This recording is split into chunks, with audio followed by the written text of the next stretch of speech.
बिस्मिल्लाहिर्रहमानिर्रहीम। आज हम चीज़ कॉर्न बनाएंगे जो बहुत अच्छा और टेस्टी बनता है और बहुत जल्दी तैयार हो जाता है। तो ये देखें, उम्मीद है कि आपको अच्छा लगेगा, आप भी बनाइए।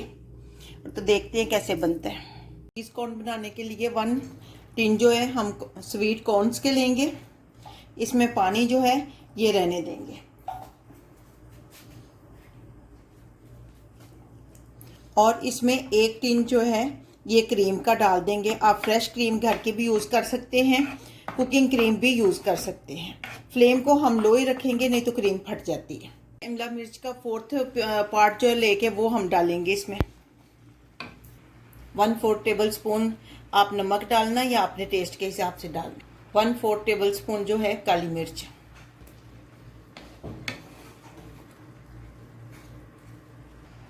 मोज़रेला चीज़ डालेंगे। अब इसमें 3 मिनट तक इसको हम पकाएंगे।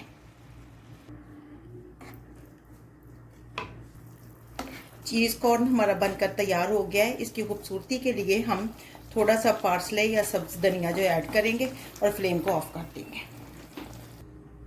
लें जी, चीज़ कॉर्न हमारा बनकर तैयार हो गया है। आप भी बनाइए और एंजॉय कीजिए। देखिए कितना अच्छा और टेस्टी बना है।